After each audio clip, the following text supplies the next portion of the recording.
Fat Joe disclaimer. Yeah. Yeah, listen to a little Fat Joe. Got 5 seconds of that. I gave him credit. That's the instrumental beat. So what am I commenting on? Dad is a champion. Well, I don't know if I commented on this or not. One part I do know I did not comment on.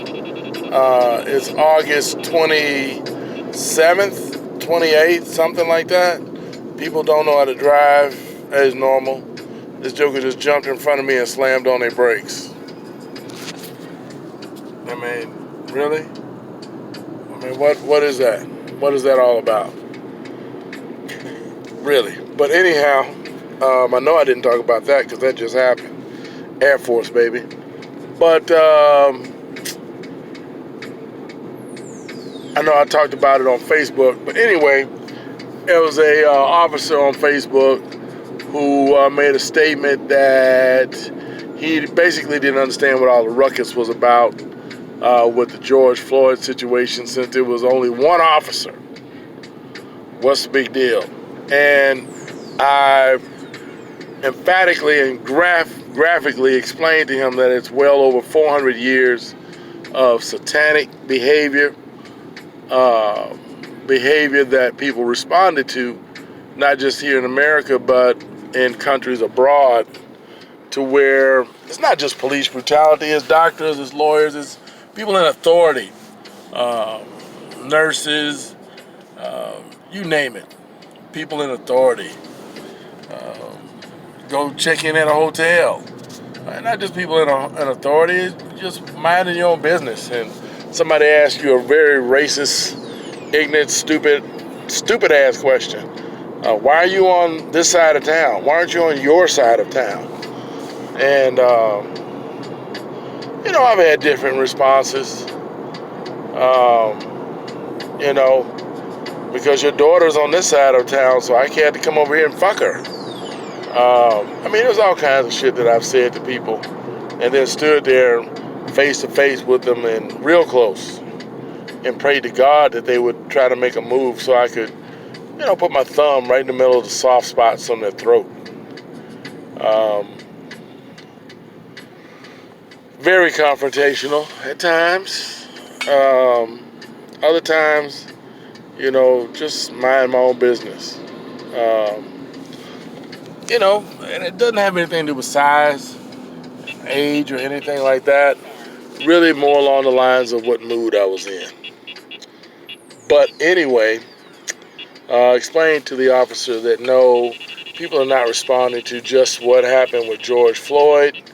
They're also responding to how it happened, everything. The other officers standing around doing absolutely nothing. Then here in Kenosha, Wisconsin, a couple days ago, they shot a brown-skinned man in the back 7 times and posted footage where they chased down an Anglo person, and the Anglo person got mad at them after being hit with the stun gun and chased the officer down, and they still refused to shoot the man, shoot the person. Again, it's totally different. When you're a brown-skinned person, oftentimes, not all the time, but oftentimes, you are perceived of as somebody who will kill, hurt, or maim simply because of other people's fear. Martin Luther King, Malcolm X, those are dark brown-skinned people who evil pale-face will never forget upset the apple cart. If it hadn't been for those darkies, then we could still have segregation.